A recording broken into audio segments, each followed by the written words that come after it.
बिस्मिल्लाहिर्रहमानिर्रहीम अस्सलाम वालेकुम। ये है कोक्सकॉम सेलेशिया और इसमें बहुत सारे कलर्स और बहुत सारी इसमें वैराइटीज़ होती हैं। बहुत खूबसूरत प्लांट और इसके जो फ्लावर्स होते हैं बहुत बिग साइज़ में होते हैं। ये जो बहुत बिग साइज़ में हो जाता है, इसके साथ छोटी छोटी ब्रांचेस होती हैं, उसमें छोटे छोटे इसके फ्लावर्स होते हैं और ये क्रेस्टेड है। कुछ जो स्लेशिया होते हैं उनकी जो फ्लावर्स होते हैं लॉन्ग लॉन्ग होते हैं और वो क्रेस्टेड नहीं होते। ये क्रेस्टेड है और ये बहुत बिग साइज़ में हो जाता है। तो बहुत सारी वैराइटीज़ इसकी होती हैं, बहुत सारे कलर्स में आपको मिल जाएंगे। और जो अभी तक मेरी पर्सलेन और मोस्ट रोज़ फ्लावरिंग भी कर रहे हैं, तो इनकी फ्लावरिंग भी हम सर्दियों तक देखते रहेंगे। कुछ के फेड हो जाते हैं और कुछ ब्रांचेस पे न्यू फ्लावर्स आ रहे होते हैं। अब ये जो कोक्सकॉम्ब है, इसको सेलुशिया, और सेलुशिया में भी बहुत सारी वैराइटीज़ हैं और इसमें कलर्स भी बहुत सारे हैं जो डिफरेंट कंट्रीज़ होती हैं। जैसे कि दूसरे ममालिक होते हैं, मेरे मुल्क में, मेरे देश में, मेरे कंट्री में इतनी वैराइटीज़, इतने कलर्स जो ब्लू ग्रीन वो वाले कलर्स नहीं मिलते हैं, लेकिन इसमें सारे ही कलर्स होते हैं। इसमें orange, yellow, blue, pink, magenta और पर्पल और सारे ही कलर इसमें होते हैं। लेकिन हमारे कंट्री के हिसाब से जो मेरे कंट्री में जो इसके कलर्स हैं वो ब्लू और ग्रीन अभी तक मैंने नहीं देखे हैं, और बाकी तमाम ही जो कलर्स हैं वो मैंने सभी अपनी कंट्री में देखे हैं। और इसमें ड्वार्फ वैरायटी में बहुत सारे कलर्स होते हैं। ये लॉन्ग वैरायटी है, कुछ लॉन्ग वैराइटीज़ होती हैं, कुछ ड्वार्फ होती हैं। जो इसके लीव्स फेड हो चुके हों वो उतार देने चाहिए, और जिन पे कीड़े वगैरह लगते हैं, इस पे वैसे तो हम छिड़काव करते रहते हैं, लेकिन फिर भी कीड़े जो होते हैं उनको इसके लीव्स बहुत पसंद होते हैं, तो उनको उतार देना चाहिए। और इसकी 2 वैराइटीज़ है मेरे पास, एक पर्पल कलर में है और एक ये रेड कलर में है। और इसके अभी सीड्स कुछ के बने हैं, कुछ के नहीं बने हैं, लेकिन जिनके बने हैं वो हम हार्वेस्ट करेंगे और जिनके अभी नहीं बने हैं वो हम छोड़ेंगे, और जब 1 मंथ तक इनके सीड्स अच्छी तरह बन जाएंगे। ये भी थोड़े से कच्चे कच्चे से हैं और इनमें ब्लैक कलर के सीड्स होते हैं, वो मैं अभी दिखाती हूँ। इसमें अभी नहीं बने हैं। इसके दूसरे जो मेरे गार्डन में फ्लावर्स ब्लूम कर रहे हैं उसमें इसके सीड्स बन चुके हैं। जो पहले ब्लूमिंग कर लेते हैं उनमें ये आ जाते हैं, सीड्स बन जाते हैं और ये नीचे से बनना शुरू होते हैं और फिर ऊपर तक बनते जाते हैं। और ये पेरिनियल के तौर पे हम इसको रख सकते हैं। अभी इसके सीड इसमें नहीं बने हैं, और इसके जो दूसरे प्लांट्स हैं जो पहले ब्लूमिंग कर चुके हैं 1 मंथ पहले, वो उनके सीड्स अभी बन रहे हैं। और अभी तो इनका मौसम शुरू हुआ है, और ये जब ब्लूमिंग करते हैं, ये एक सीड है, थोड़े से सीड्स हैं इसके। जब ये ब्लूमिंग करते हैं तो ये महीनों तक ब्लूमिंग करते रहते हैं, 1 मंथ या 2 मंथ। एक जो फ्लावर्स होता है 2-3 मंथ वो ब्लूमिंग करता रहता है, और काफ़ी काफ़ी दिन इसकी ब्लूमिंग होती रहती है। तो इनको हम कलेक्ट करके रख सकते हैं या फिर हम किसी भी पॉट में इनको डाल सकते हैं। तो इसको अगर हम वैसे, ये जो है ये अपनी सेल्फ प्रोपगेशन भी करते हैं, तो इर्द गिर्द के जितने भी पोट्स होते हैं उनमें अपने सीड्स गिरा देते हैं। तो फिर जब इनका मौसम आता है ये खुद ही ब्लूमिंग करना शुरू कर देते हैं। अब ये एक प्लांट जो है, एक छोटा सा प्लांट निकला था, ये खुद ही निकला है। और ये मेरा है डे लिली का पॉट है। डे लिली नीचे है और ये ऊपर लॉन्ग हो चुका है। ये किसी भी पॉट में गिर जाते हैं और खुद ब खुद उगना शुरू हो जाते हैं। और अगर बहुत गर्मी में ये प्लांट निकल आते हैं तो वो सरवाइव नहीं कर सकते हैं, लेकिन अगर अच्छा सा मौसम होता है तो ये फिर भी प्लांट बन जाते हैं। अब ये पर्पल कलर का है और इसमें जो है ये लॉन्ग लॉन्ग होते हैं। ये किटन्स ने इसकी ब्रांच तोड़ दी थी, लेकिन वो फिर भी ब्लूमिंग कर रहा है। और क्योंकि ये कट कट नहीं हुई थी, साथ जुड़ी हुई थी, तो फिर भी इसकी ब्लूमिंग हो रही है। किटन जो होते हैं, बिल्लियाँ जो होती हैं, प्लांट्स को बहुत ख़राब करती हैं। तो ये 2 ही वैराइटीज़ हैं मेरे पास।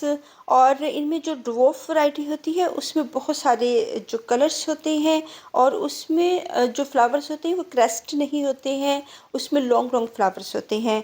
कुछ क्रेस्टेड जो होती हैं वैराइटीज़ होती हैं, और कुछ लॉन्ग उसके टॉल जो होते हैं फ्लावर्स वो चले जाते हैं। कलर्स बहुत होते हैं। अब तो हाइब्रिड वैराइटीज़ भी आ चुकी हैं जिसमें काफ़ी ज़्यादा कलर्स होते हैं।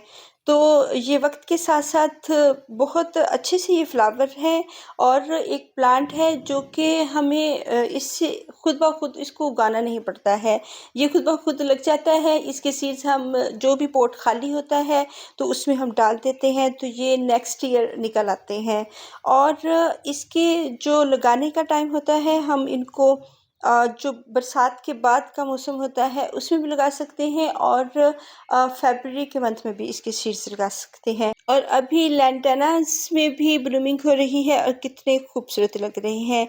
बहुत सारे प्लांट्स होते हैं जो वक्तन फ़वक्तन ब्लूमिंग सारा साल ही करते रहते हैं हमारे गार्डन में, और वो पेरिनियल के तौर पे रहते हैं तो बहुत खूबसूरत लगते हैं। तो ये भी एक पेरिनियल के तौर पे हम कह सकते हैं, क्योंकि जब ये ब्लूमिंग कर लेता है सेलुसिया और कॉक्सकॉम्ब, जब ये कॉमन इसका नेम है। अब ये देखिए, अब इसने खुद ही इस छोटे से पॉट में अपने सीड्स गिराए हैं और ये एक बेबी प्लांट बन चुका है। तो इसके जो एक प्लांट होता है वो अपना लाइफ सर्कल पूरा करके ख़त्म हो जाता है, और फिर नेक्स्ट ईयर इसके जो सीड्स हेयर एंड देयर गिरे हुए होते हैं उनसे न्यू प्लांट्स आते हैं। वही प्लांट हम हर साल नहीं रख सकते हैं, क्योंकि इसका जो इसके देखिए रूट्स, लिनोफिलम की कितनी ज़्यादा रूट्स बनी हुई, एरियल रूट्स। तो बहुत सारे एक पॉट में हमारे बहुत सारे प्लांट्स हो सकते हैं। तो ये इसकी अगर ये लिनोफिलम के पॉट में चला गया है तो इसको मैं नहीं निकालूंगी, क्योंकि इसने अपना लाइफ सर्कल पूरा करना है, ब्लूमिंग करनी है, और इसके बाद में ब्रांच ब्राउन हो जानी है और ख़त्म हो जानी है। तो इसका जो एक प्लांट निकलता है वो ख़त्म हो जाता है। नेक्स्ट ईयर हमें हमें इसके सीड्स में से और बहुत सारे प्लांट्स मिल जाते हैं।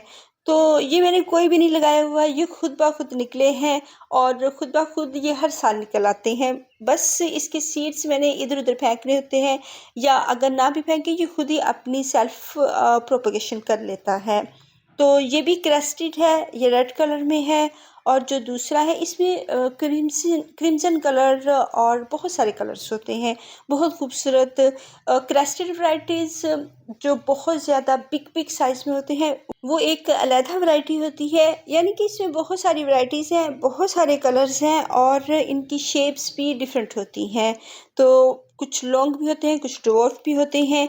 इसके जो सॉइल है, अगर ये ब्लूमिंग कर रहा है तो अब मैंने इसको लिक्विड फर्टिलाइज़र भी देनी है।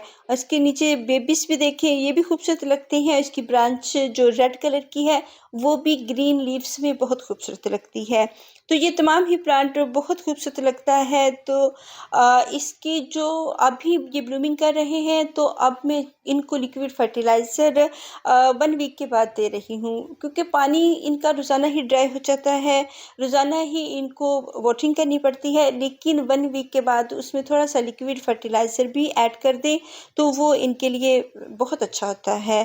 और अगर ये ब्लूमिंग पे आ रहे हैं तो इनको खुराक की भी ज़रूरत है। बहुत ज़्यादा फर्टिलाइज़र ना दें, फिर ये बर्न होना शुरू हो जाएंगे। अब ये ब्लूमिंग पे हैं, अभी मैं इनको ठहर के दे रही हूँ फर्टिलाइज़र। जब ये ब्लूमिंग पे आना, जब इसकी बडिंग बननी शुरू होती है तब हम इसको फर्टिलाइज़र देते हैं, और जब ये ब्लूमिंग कर रहे होते हैं फिर हम रोक देते हैं थोड़े दिनों के लिए। 1 वीक के बाद इसको थोड़ा सा देंगे, क्योंकि फिर जल्दी से इसके जो फ्लावर्स हैं वो फेड होना शुरू हो जाएंगे। लेकिन इनको बिग करने के लिए थोड़ा सा माइनर सा लिक्विड फर्टिलाइज़र देना ज़रूरी है।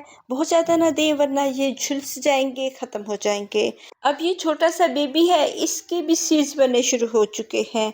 तो ऐसे ही ये एक भी प्लांट मैंने नहीं ग्रो किया, ये खुद ब खुद हर साल मेरे गार्डन में ये ब्लूमिंग करते हैं और खूबसूरत लगते हैं, बहुत खूबसूरत लगते हैं। और कुछ पॉट्स में मैं इनको वैसे ही वो सीड्स इनके फेंक देती हूँ, ये सीड से ही लगेंगे। इसकी कटिंग्स का नहीं मुझे पता, ना मैंने कभी लगाई है। अगर ये ब्लूमिंग करते हैं 1 ब्रांच पे तो साइडों से बहुत सारी ब्रांचेस निकाल लेते हैं।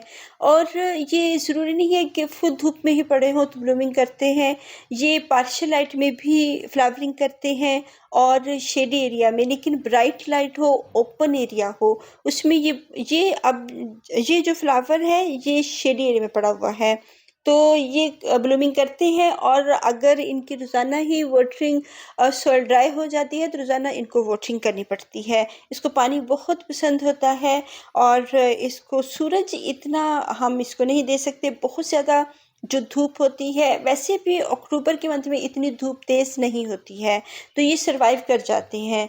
और जब बहुत ज़्यादा गर्मी आएगी तो ये फिर खुद ही ख़राब होना शुरू हो जाएंगे और फेड होना शुरू हो जाएंगे। लेकिन सर्दियों की धूप में, जब ये सर्दियों का प्लांट है, तो सर्दियों की धूप में ये रह लेता है और ब्लूमिंग करता रहता है। इसके बहुत सारे सीड्स बनेंगे। अभी तो सीड्स बिल्कुल नहीं बने हैं, बहुत कम अभी तो स्टार्ट हुए हैं। 1 मंथ 2 मंथ में इसका ये जितना भी फ्लावर है सारा ही सीड से भर जाएगा। और जिन जिन के पास ये फ्लावर्स होंगे उनको पता होगा कि ये सारा ही सीड से भर जाता है और आप उनको कलेक्ट कर सकते हैं, किसी को गिफ्ट भी कर सकते हैं और अपने गार्डन में इनको बहुत ज़्यादा पॉट्स में लगा भी सकते हैं।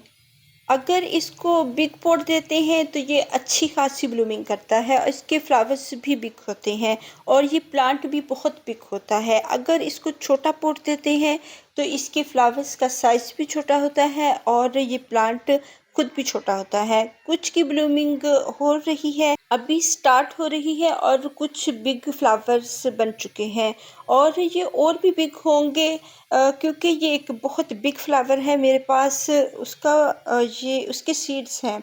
अब ये येलो जो मिराबिलस है गुलेबासी वो भी खिलेगा, लेकिन ये शाम के टाइम खिलते हैं।